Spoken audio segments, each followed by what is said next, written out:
Hey David, how are you today? I am doing wonderful, Judy. How are you?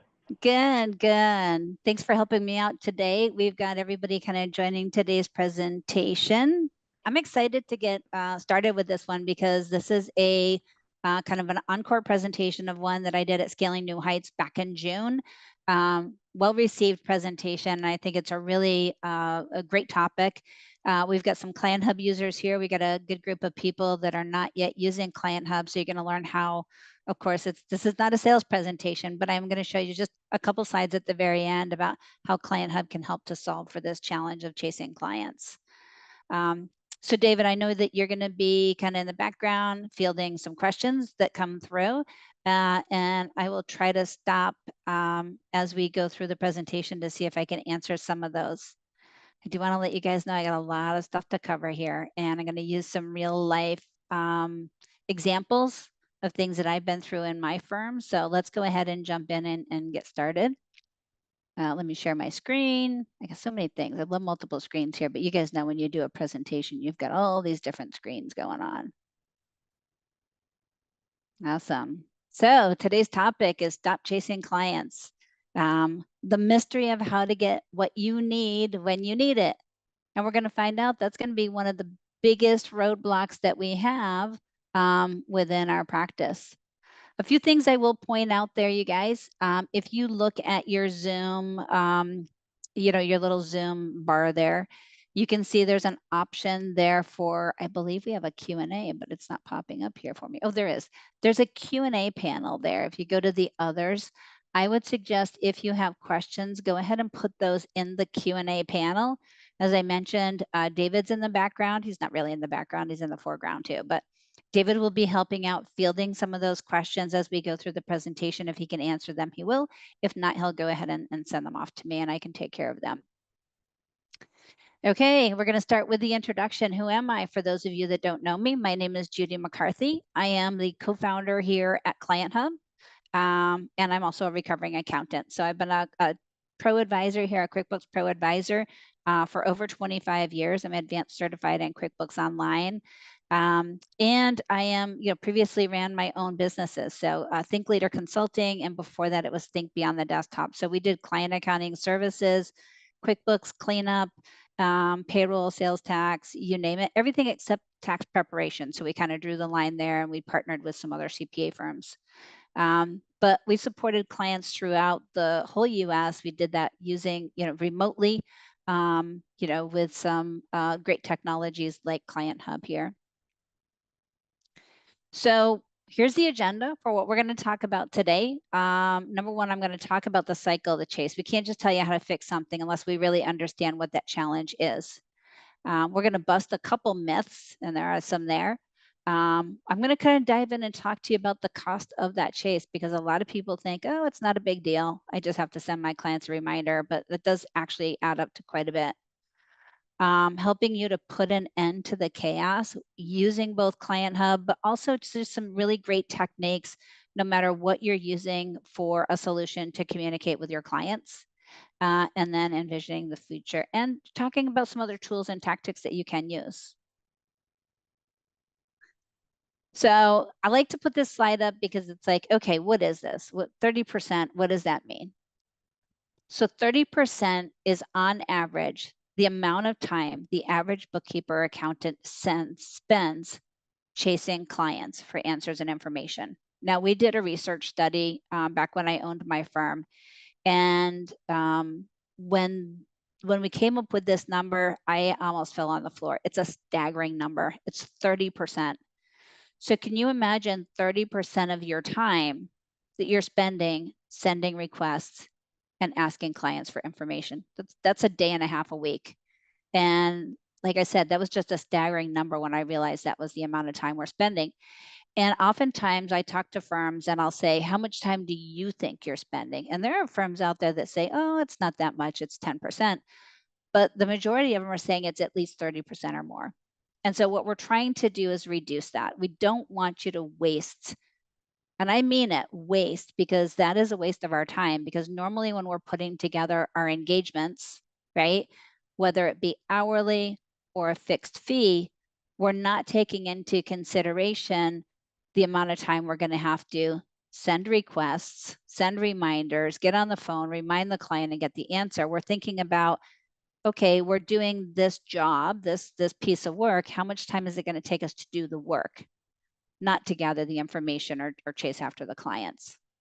So I just like to put this number up. We're going to talk about it a little bit more as we get into talking about the costs associated with chasing clients.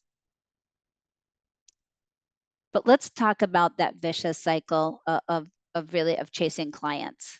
I like to go back and, this is kind of what it feels like to the client, right?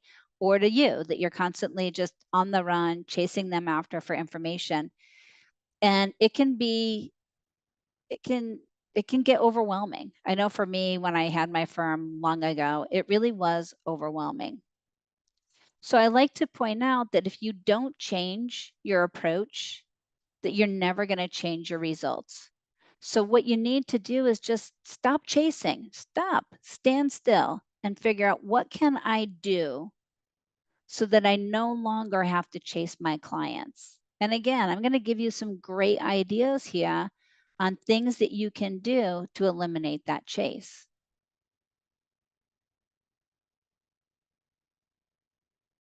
So let's think about, why does that whole chase happen? And a lot of us don't sit back. And this is what I had to do in my firm.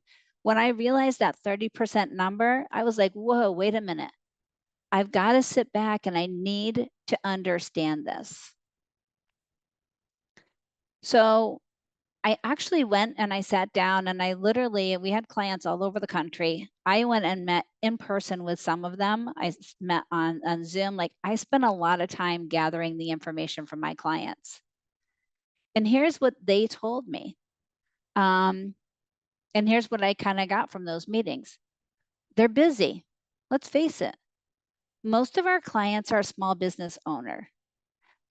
So for those small business owners, they're running their own business, right? They're running their businesses. They're focusing on growing their business, serving their clients, taking care of their staff.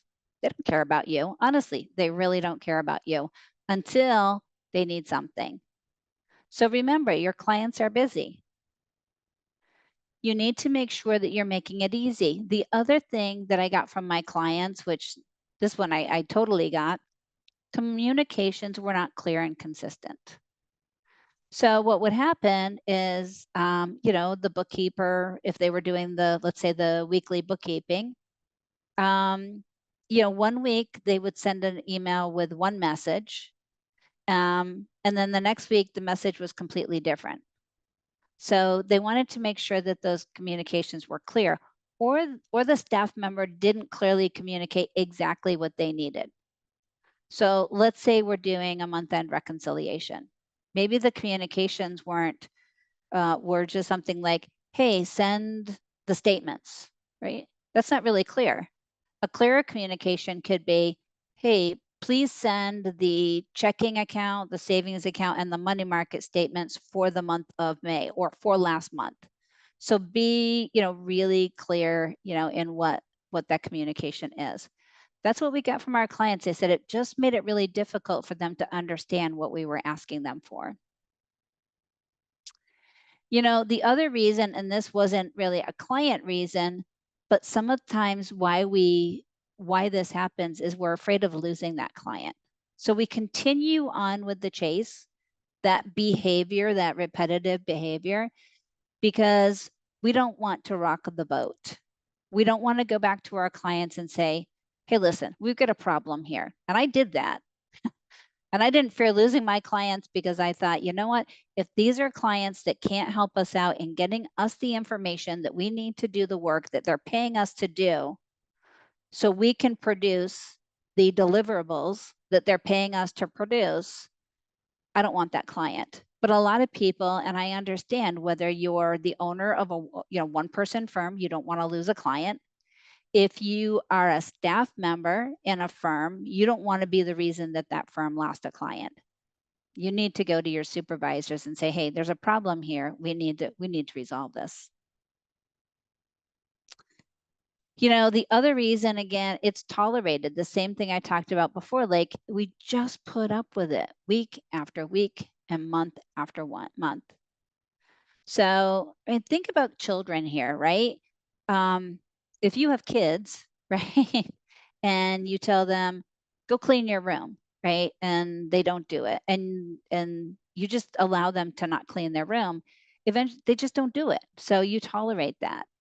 And then also there's no consequences. So if we tolerate that behavior from our clients, if we allow them to just not get us what we need when we need it, not respond to our requests, there's no consequence with the exception of that final deliverable, whether it be the financial reports or if you're doing taxes, the tax return, etc.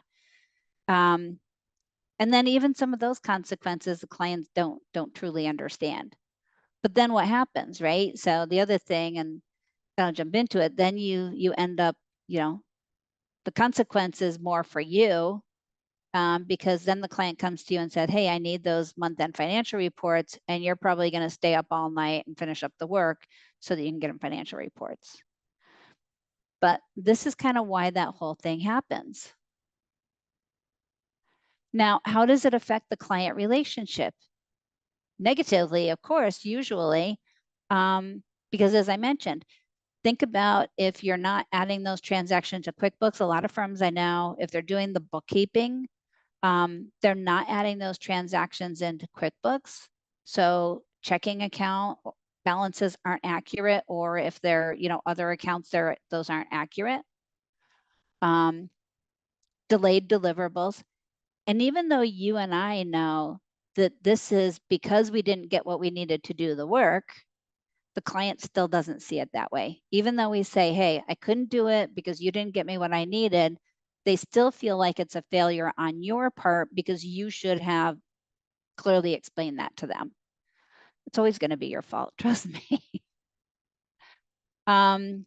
Again, the client work piles up. And so now suddenly you can't get things done as quickly as you wanted to for the client, and their work gets piled up. And as a staff member, frustration really does start to grow. I know for me and my team, when we couldn't get information, because I would meet with my team members weekly or biweekly, and I would look at the status of the work that they had to do for the clients. And I would say, why is this not done? So I'm kind of going back to my staff member, and then, they're getting frustrated with the client. And you know what it's like when you're frustrated or not happy with a client or with a child, right? Either way, it's like, man, I'm not happy working with that person. They're frustrating me. They're really starting to get to me.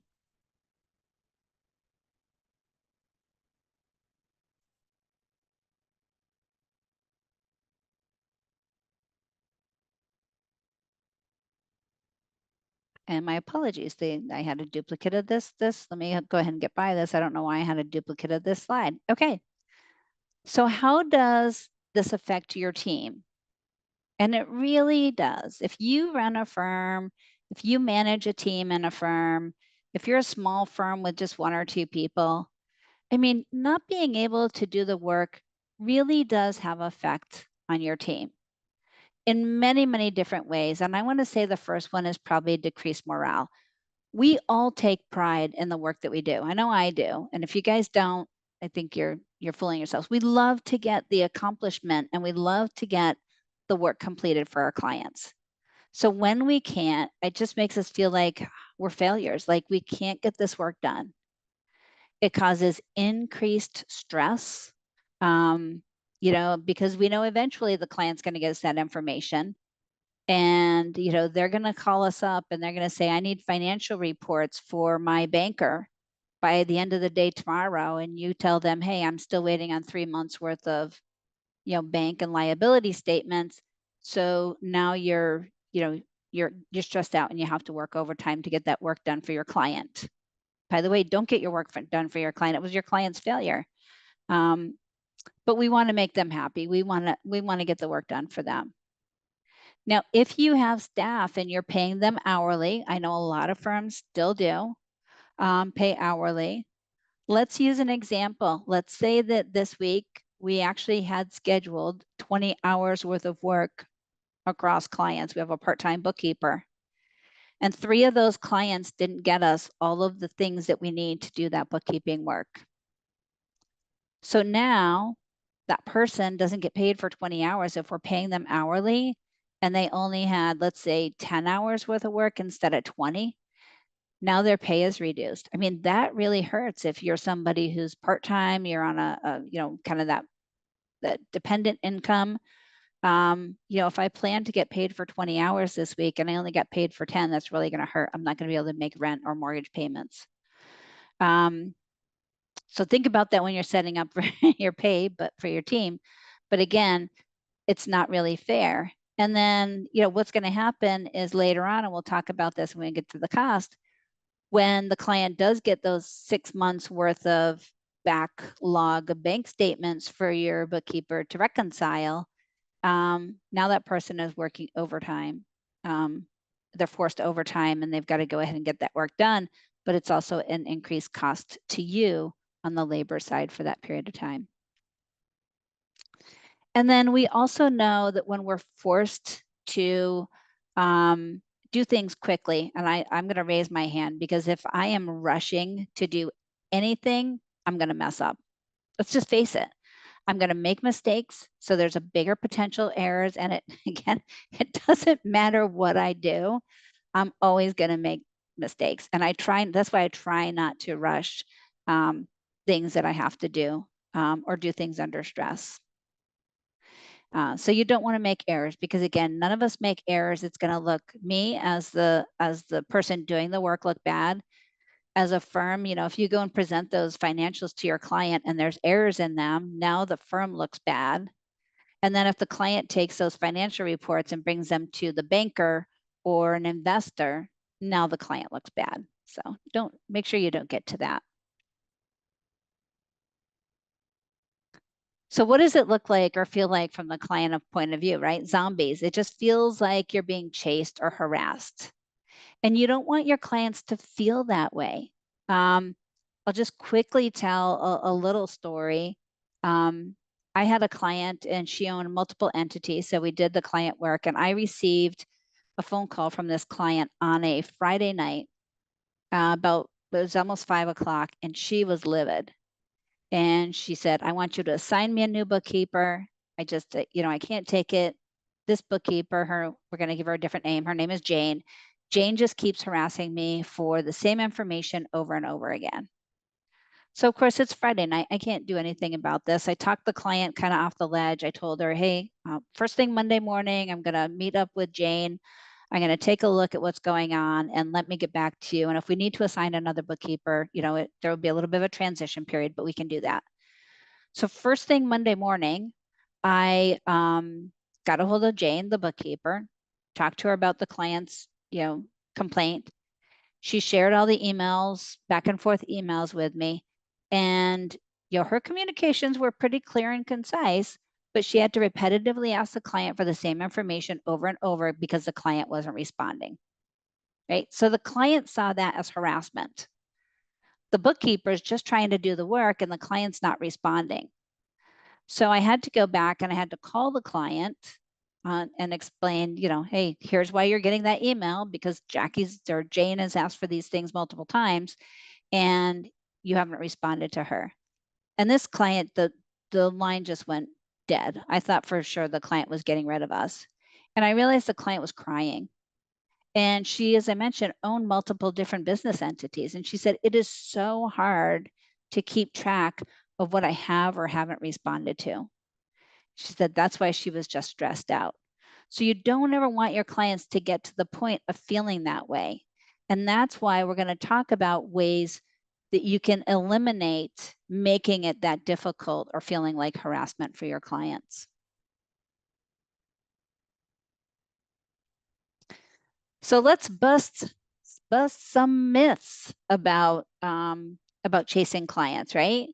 So you guys, I work with thousands over the years. I've worked with thousands, probably tens of thousands of accounting firms, right? And today in my position here at Client Hub, and I lead our customer support team, or I'm sorry, our customer success team.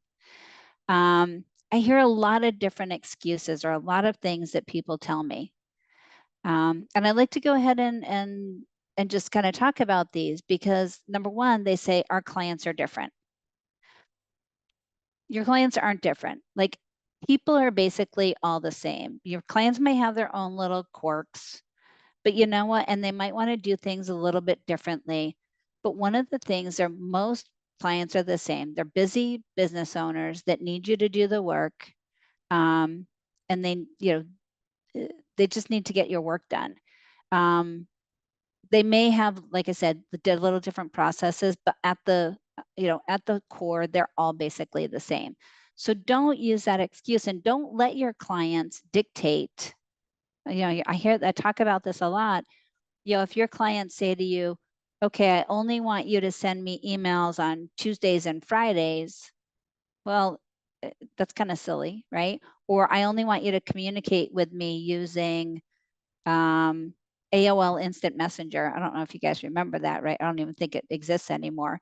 But you know what? Your clients are different and they might have different processes, but you know what's going to work best for your firm and you know what's going to work best to serve that client. So your clients are not necessarily different than everybody else's. At the core, they're really a lot the same. People say, okay, chasing my clients for information or gathering that information from my clients really doesn't take that much time. I showed you that 30%. And in your firm, it could potentially be higher, or it could be higher for specific clients. So go ahead and dive in and take a look. Do what I did.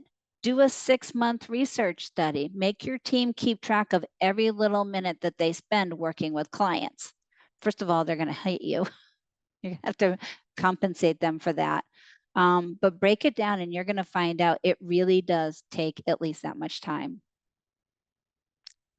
Now, your clients will fire you, if you change the process or, if you suddenly go to them and say, hey, we're not chasing you anymore. They're not going to fire you. Hopefully they're reasonable people. And if you have a client that's going to fire you over having a communication or a conversation about what you need to get your work done, it's not a client worth having unless they're paying you, $1 billion a year. Because that client is costing you more than it's making you. And it also can be affecting the relationship that you have with other clients. Now, I put this item in here. It's a hassle to log in because we use client portals, right? We're Client Hub, we're a client portal. And then, clients say it's a hassle to log in to a portal if I have to communicate in that way, or it's a hassle to log in if you're using QuickBooks, right? Where you can ask a question of a client through QuickBooks, and it's a hassle for them to log in. Yes, it's a hassle. We have to log into everything these days. Help your clients understand that logging into something means it's secure, only you can access it. And then, implement something like a password manager for them so that they can, save those passwords and have them pre-populated and make sure they're not using the same password for everything. And then the other myth is that your clients don't want to talk to you. You know what? They probably don't want to talk to you every day. They don't have time for chit chat every day, talking to you about things that aren't really, really relevant, but they do want to know that you're doing the work. They do want to listen to you and talk to you. And I kind of learned this because I had a client and I rarely talked to him. The only time I ever really called was when something was wrong. And that's honestly the only time he ever called me was when there was a problem. And so you don't want your clients to feel like when they, their phone rings and they look and it's a call from you, it's like, oh man, it's Judy. What's wrong? So your clients do want to talk to you, like have regular conversations, whether it be a monthly meeting, a quarterly meeting. And these meetings should not just be talking about the financials, right? What's in that report? How's the relationship going? Are we experiencing any issues? Are you getting along with the person that does the work for you? You should also be covering those things that are not working for you and your firm, like, hey, it's taking you 3 months for you to get me bank statements. What's the deal? Keep in communication with clients. It takes a little bit of extra time. By the way, build that into your engagement. But your clients will thank you and they'll be happy that you stay connected with them. Now, the cold hard truth. Look at all those flowers. Clients are not the whole problem. And I think you've saw that from what I talked about here. Clients are not the whole problem because we tolerate this. We are not the ones. We normally, when we're setting up our engagement letters cover the work, the scope of work we're going to do. Hey, we're going to do your payroll, your sales tax, your bookkeeping, your month-end reconciliations, your income tax, monthly annual income tax. Like that's what you put in your engagement letters.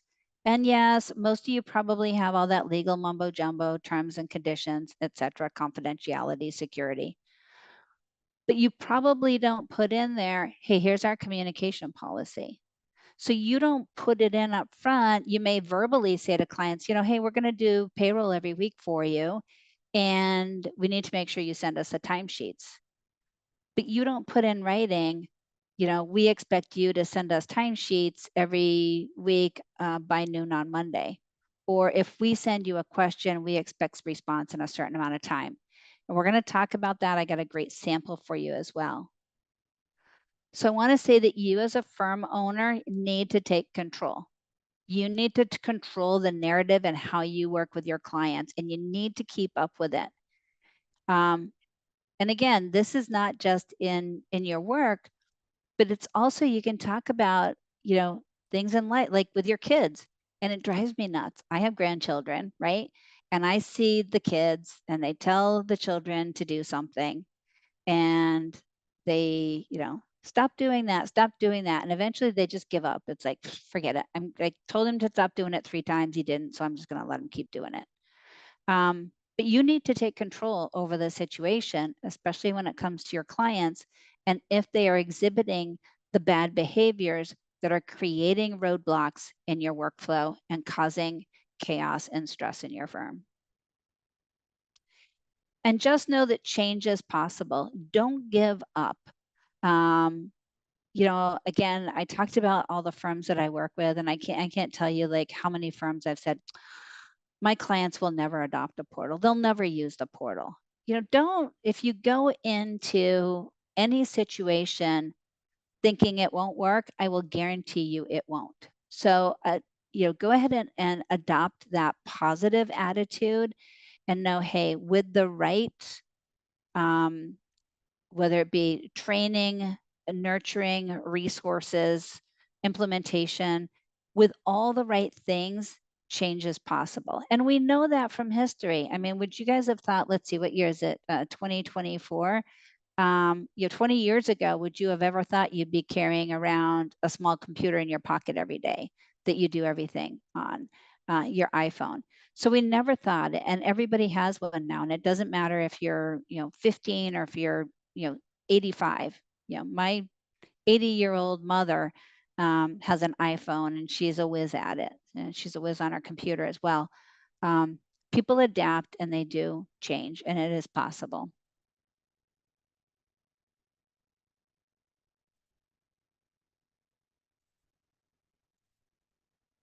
So let's talk about putting an end to the chaos of chasing clients, right? So what can we do to put an end to that? So let's put it into perspective. By the way, I feel like I'm missing some information here on my new PowerPoint. But let's talk about how the chasing clients affects the bottom line, right? 30%.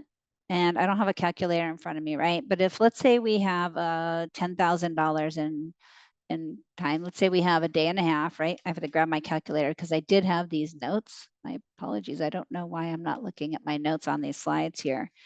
It's a brand new slide deck. I apologize. But let's say we have a day and we lose a day and a half a week, right? And our weekly, we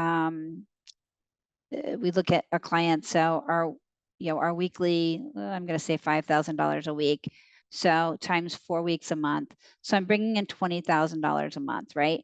If I could bring in another 30%, I'm going to be bringing in an additional $6,000. So I'm basically losing $6,000 a month because I'm wasting that much time chasing clients for information.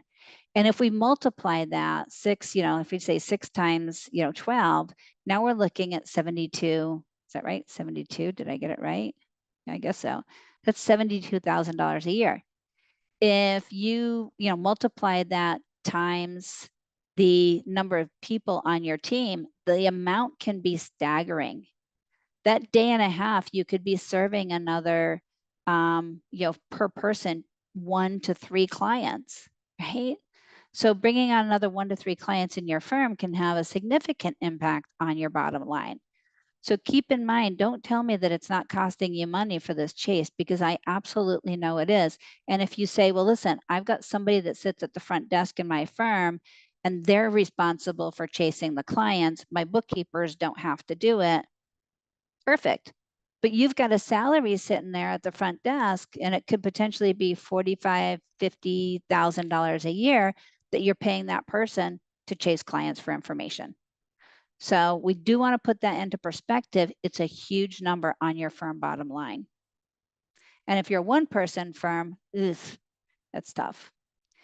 It's going to decrease your productivity. You're not going to be as productive. And the reason I say that is because think about if you go to do a chunk of client work, right? So I'm going to sit down, I'm going to do my month-end reconciliations and my reviewing my reports. Well, suddenly I open up QuickBooks, ready to go ahead and do the reconciliation, open the folder, the share file folder, or whatever, where I expected the client to go ahead and upload those statements, and they're not there.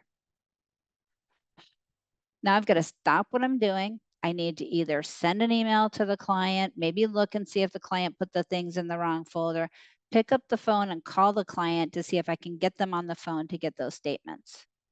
And now, if the client says, I'll send them to you in an hour, I stop doing that. What do? Do I wait an hour? Do I start another piece of client work? Experts say that switching tasks, so if you start to do something and you have to switch to another task, it takes you 20 minutes to make that switch and get up to speed.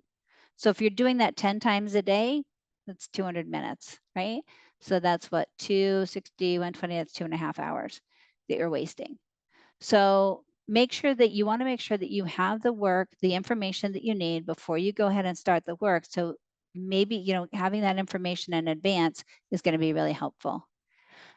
It's going to impact on deliverables. They're either going to be late, they're not going to be accurate. You're going to see a bunch of things on the P&L in the Ask Client account or uncategorized expenses. Clients don't want to see that. They want to see accurate financials. And because of that, clients are going to lose confidence. Like I said, remember, it doesn't matter if it was the action of the client that caused you to not be able to do the work that they're paying you to do, because they expect you to be their mother, their babysitter, whatever it takes. They're expecting you to do what you need to get the information from them. And we're going to talk about making it easier on the clients. And then if your staff is not happy with the work they're doing, if they're dealing with difficult clients that aren't getting you the information you need, if they're, again, stuck only getting paid for 10 hours this week and 50 hours next week, and there's no consistency, they're going to leave, because there are a lot of great firms out there that will take them on and they'll have a whole better experience in working with clients. But you know what? Help your clients understand the impact of their actions on your firm.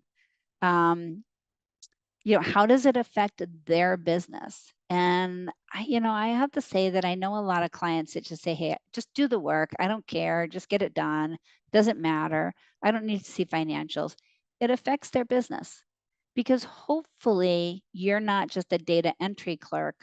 Hopefully you're providing advisory services, or you're providing clients with the guidance that they need to help them grow their business and also keep track of their cash flow.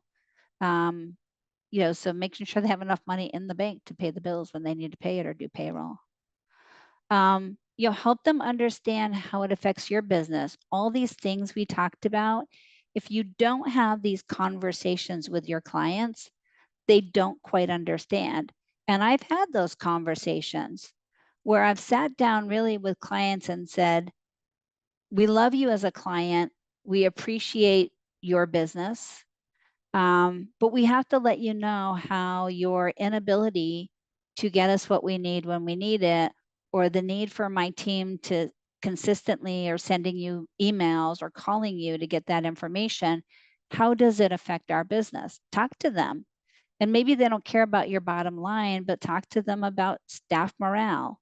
Um, Talk to them about their financial wellness. Like, hey, we can't do the work we need to do for you if you don't get us what we need. So it's important that you kind of sit down with your clients. Remember, I said, don't be afraid to talk with them. Sit down and talk to them and help them to understand how that all works with their business. And I can tell you, when I sat down with my clients and explained this to them, they were awesome. They completely understood because they're all business owners too. And they're probably going through similar types of situations in their business. And so when I talked to them, it empowered them to go ahead and do the same thing in situations that are affecting their own business. So it's just really, really helpful to go through that. So one of the things that I did to put the end to the chaos is we decided to go ahead and implement within our firm policies, right? And these were written policies, and I talked to them about them before. So the first thing we did is, this is a client communication policy. It was really kind of a mutual client communication policy. And this is an addendum to our engagement letter. And if you guys, you see this QR code on your screen, if you scan the QR code, you can actually get a sample of this communication policy. It's not the exact one we had in our firm, but very similar. And in this policy, it was the client communication policy. And we were clear, concise, and respectful when we wrote this. We wanted to make sure that it really laid out what those expectations are up front, or maybe you have to implement this with your existing clients. You can say, we're implementing a new policy. This policy should cover, number one, what communication channels are allowed within your firm. So I have talked with, clients that, or firms that, will tell me, and one of the first questions I ask, how do you communicate with your clients? Well, let's see, this client likes to use Slack, and this one only uses email, and this one wants us to use like their specific email, and this one likes to send Facebook messages, and all these different ways. Or hey, they send me messages through Twitter. No, that's chaos. All of your communications from your client should be coming through a single communication channel, or maybe two at the most. But let them know what are the allowed communication channels. One of the problems that I saw in my firm is suddenly I had clients that were texting my team members' personal phones. We never want that to happen. I don't have access to that. I don't have any control. There's no visibility into those private communications. So think about some type of communication channels. Like I said, we'll talk about Client Hub. It's a perfect example. Yes, I'm going to sell Client Hub here. But what are those communication channels that you are allow your clients? Because the other thing is, if the client asks you for something or asks you to do something, a lot of times we're really busy, and I can say, oh, I saw that message. The client wanted something. Where was it? Was it in an email? Was it in this, this inbox, that inbox? Was it a text? Was it a Facebook message, etc.? The other thing I like to do in my communication policy is kind of set out who is the primary point of contact. So a lot of times, unless you're getting paid a lot of money from a client, and you're doing like, kind of a higher level CFO services, if you're doing bookkeeping, it's really hard to say, okay, if I have a question about X, I go to so-and-so. If I have a question about something else, I go to this person. If I have a question about this, I go to that person. That can become really chaotic. And also on the firm side, So I always let my clients know, hey, in your organization, who's the primary point of contact? Is it your office manager? Is it the supervisor or whatever? There can be multiple points of contact. I'm not saying only one. We did have a client that we did their bookkeeping, and then they did a lot of AR. So we had an AR clerk that we worked with. And the firm side, the other thing is you want to make sure that clients know who should they contact at the firm for any questions. They shouldn't have to say, oh, is it Jane for this or is it Billy for that? Like everything should try to funnel through hopefully one main person at the firm. Make sure you put in also exception policies, because there are always exception policies on this, because sometimes you might say, hey, we want you to post everything in your client portal on Client Hub. Well, what if your client has a complaint about the bookkeeper, right? In the situation, she probably doesn't want to send a message where that bookkeeper is going to see it. Or maybe she's got to talk about some sensitive information that she doesn't want somebody else to see. So make sure you say, hey, there are always exceptions to the rule. We understand that. What are those exceptions going to be? And I think I jumped over expected response times. This is probably really important. I don't know why I jumped over that one. But it's really important for your clients to know, if I ask you for something, if I request a document, if I ask you a question about transactions, how soon do I expect you to answer me? And by the way, the answer is not in a month or 2 months or 3 months. I expect an answer within X number of days. And those number of days is going to be whatever works for you and your firm.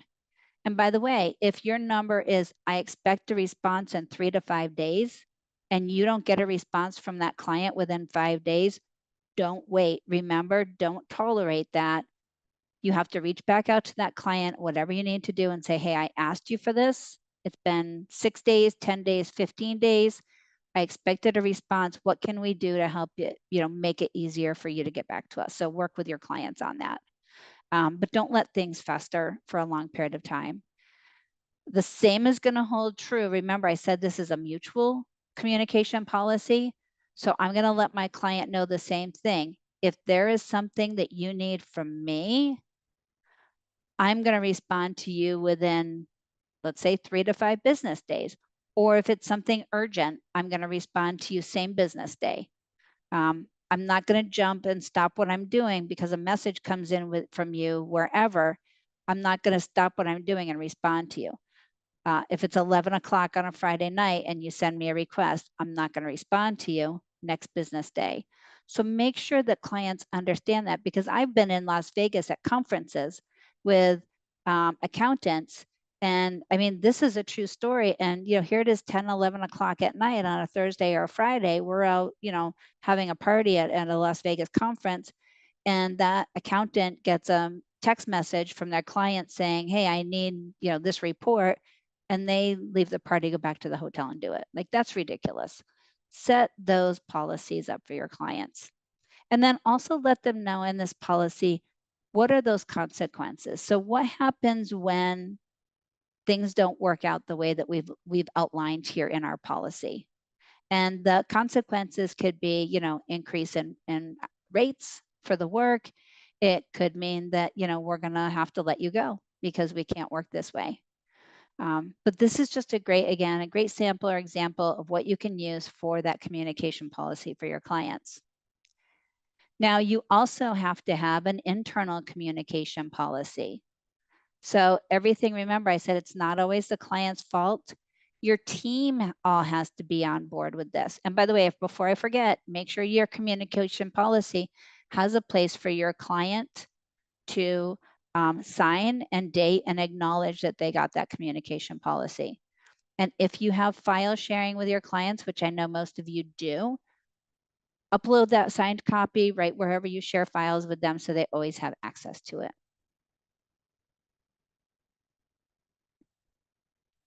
So your internal communication policy is going to be very similar.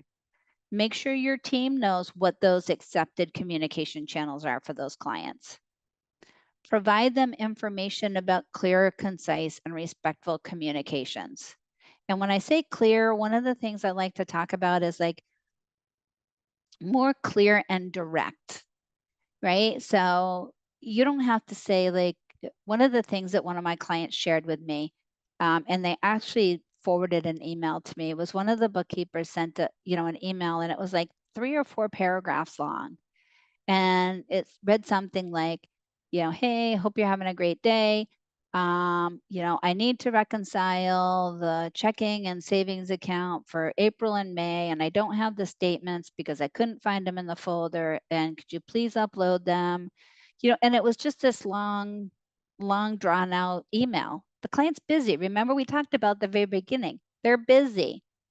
Go be direct. You don't have to be rude, but be direct, clear and concise, respectful, and just say, please upload the checking and savings statements to, again, if you're using ShareFile, Client Hub, Dropbox, whatever, just direct. The client doesn't need all that other gobbly gobbly. They just need to know what you need, and they don't have time to read through the 3 or 4 paragraphs.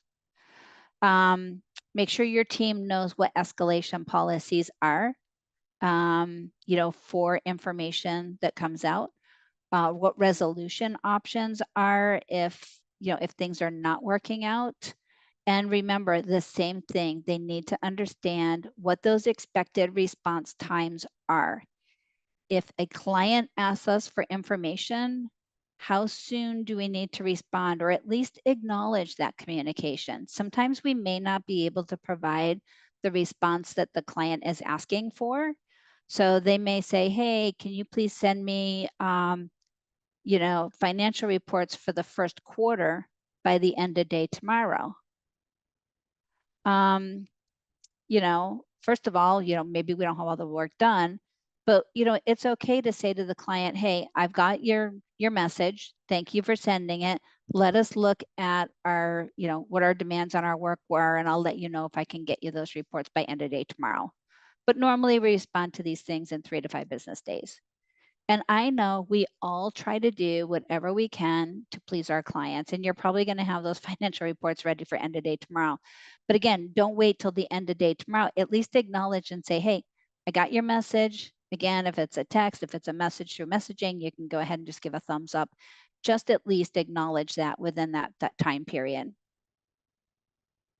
So again, another download sample, you can get a sample of the internal communication policy by scanning that QR code.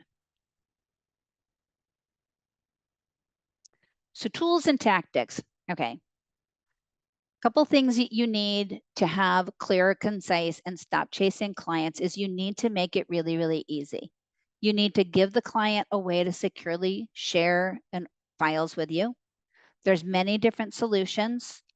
You need to give clients an easy way to communicate with you, whether it be, and I forgot to put email in here, whether it be email, a client collaboration tool, and there's many client collaboration tools. And then you should also have a workflow solution so you can keep track of these items. And everything there, you can either go ahead and build a tech stack, that, so you can spend $50 a month, on file sharing, and another $80 a month on a client collaboration, and another, $69 on a workflow solution. Or as I mentioned, we do want to talk to you today about Client Hub and how that can actually help you reduce the chasing for clients, in addition to many other things. But we're focusing here on, on getting the information from clients. So Client Hub does have a really great client portal with the ability for you to create those tasks for your clients and make it easy for both you, your clients, I shouldn't say both, for all involved, you, your clients, and your team members, to keep track of what are those requests that you've sent to the client, which things are open, which things have already been responded to. So think of it as like a checklist. What if you could just, have access to a whiteboard or something, and you can just go ahead every day and update your client and say, here's what we've need, here's what you've already responded to. And we want to make sure that we can make it easy for clients to respond. So you'll notice in Client Hub, when you create client tasks, you can choose the type of response you're requesting from the client. If you're asking for a file, it gives them a link to upload the file. If you're just reminding them to do something, there's a little box to go ahead and check that off. And then also, again, no matter what you're using for a system, set up some type of auto remind system. And client does have those auto reminders so that you can go ahead and if the client doesn't respond to that request for that checking statement, within that period of time, they're automatically going to get a reminder every day reminding them to get you that information. So it is helpful for the clients. You can also, in Client Hub, you can automate those requests. So at the first of every month, you need the checking account statement. You can automate that process. With something like Client Hub, you and your team and your clients will all be on the same page because this is a collaborative area. You're going to be able to see all that information. And also make sure with Client Hub, with any other solution, but with Client Hub, clients will get notification via email and the mobile app whenever there's activity or you've created a new request for them. The Client Hub Conversations panel, a secure way for your clients to communicate with you and your team. They can send, receive messages. Again, they'll get notifications through both email and mobile with the option to upload files upload file requests to the client and get notifications of those. Those are secure uploads, by the way. And even if they do them through the mobile app, and the mobile app, I think I probably have a slide on mobile. We'll talk about that in a few minutes. My apologies. They can have, there's a reply option here in the client messages, so it eliminates confusion. So you can click on the original message, click reply, and it copies the original message down with your response. You can add reactions, like I said, even if it's a thumbs up, like, hey, got the message, we'll get back to you. And then in your workflow with Client Hub, with a single click, you can create a job within your workflow right from a client message, and it brings that client message into the job.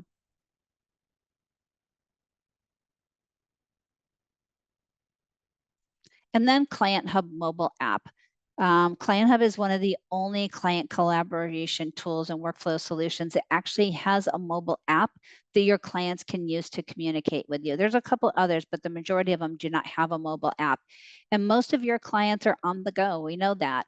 So being able to respond to those requests that you send to a client, whether they're waiting in line for their lunch or maybe they're at a job site. Our mobile app is available for both iOS and Android users, so no excuse. They can connect with you anytime, anywhere. They will get those notifications. Let me tell you about this mobile app. I had a client. He was an amazing client. He was a contractor, but he only read his email one time per week.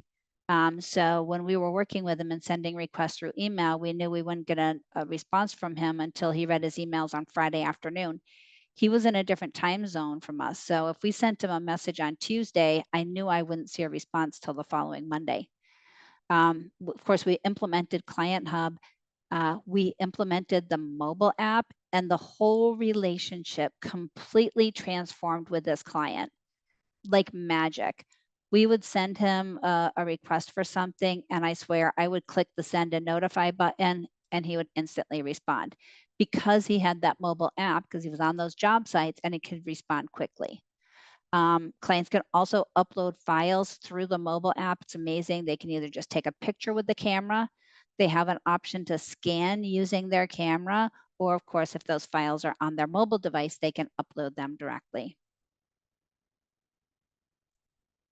So envision the future, and yes, envision the future, whether you just implement some of these changes I talked about at the very beginning, or if you implement Client Hub. Chaos is calm. You and your team can be more productive, happier, stressed, maybe a better balance, work life. You've really made a change in the whole client relationship. Everything, when things are running really well, like a well-oiled machine, it just works so much. Think about an assembly line. If something down the line goes wrong and the machinery has to be shut down, it's not just the person in that area, it affects everybody on that assembly line, including the clients or whatever. So think about how much happier everybody is. You're going to be more productive, more profitable, and honestly, a more desirable firm. I had a firm that came to me not too long ago, and one of the questions we ask when we're talking to firms is, what brings you to Client Hub? Yeah, how did you hear about us? And I actually had this firm say, my client found you online. My client wanted a portal. In 2020, I believe it was, the AICPA did a survey to ask small business owners what they were looking for, the top 5 things they were looking for in an accounting firm. And one of the top items was a client portal. Clients want the ability to easily work with your firm, and a portal is going to be the way that makes that happen. So before I let you go, we're coming up almost to the end, and I've got 4 minutes. Usually I go over, so I appreciate that I didn't go over. But for those of you that are on board, I do want to go ahead and just put up a couple poll questions. First of all, I want to know, did you find today's presentation valuable? I think there's a typo in that one. My apologies. So on a scale of 1 to 5, 1 being no, it was horrible. Please don't give me a 1. And 5 said, yes, I did find that really helpful. If you can go ahead, we'll give that a few minutes for you guys. I do have one final poll question as well. I know about 59% of you have participated. So if you haven't participated in that poll, please do that for me. It's really helpful for us to understand if these presentations are helpful so we can continue to provide these this type of education. So I'll just give you a few more minutes. I'm going to go ahead while I'm waiting for folks to finish up that one poll. I'm going to go ahead. And David, were there any questions that I wasn't able to answer or that you weren't able to answer? No, we're all caught up. Thank you. Awesome. Well, thank you very much for everybody that did answer that poll. I'm going to go ahead and end that one. I have one more poll question I do want to ask everybody. So would you like to learn more about Client Hub? There's so much more that we can solve in your firm rather than in addition to the idea of chasing clients. We can help you manage secure transfer of information. So if you would like to learn more about Client Hub, you can say, yes, please have someone reach out. If you are interested, but maybe now is not a right time, we can go ahead and queue up and have somebody reach out to you, in a couple of weeks and just, get an idea of time frame. Do me a favor though, you guys, if you're thinking about implementing a new solution, don't wait till January 1st. So many firms say, oh, I'm going to implement something new January 1st. Trust me, nobody implements anything new in the first quarter of the year. If you're already a Client Hub user, thank you very much. We appreciate you. Maybe you're already using another solution. And if you think you don't need a client portal or anything, that's okay. Maybe you'll be back some other time. So I've got about 84% of you participated. I'll let that go. If there's any final questions, please go ahead and put those in the Q&A panel. And again, I want to thank everybody for your time today. The very, very important topic. And I hope that you've got some takeaways here, that you're able to make some changes in your firm to eliminate that chaos so you're no longer chasing clients. So I'm going to end that poll. If you do have questions, you can feel free to reach out to me directly, Judy@clienthub.app. And again, I see, David, you did put in, I think you put into the chat also a link for somebody if they want to schedule a demo. But for those of you that have reached out and said, yes, please have somebody reach out to me, we will go ahead and, David, I'll have you go ahead and reach out to these folks since you were on the webinar with me and just see, where their thoughts are and if they want to schedule a demo. So thank you again, everybody, for your time today. We do look forward to seeing you at our next presentation. And I hope everybody has a wonderful rest of their Wednesday and a rest of their week. Take care. And I'm giving you back 1 minute. So thanks again, everybody. Take care. Bye-bye.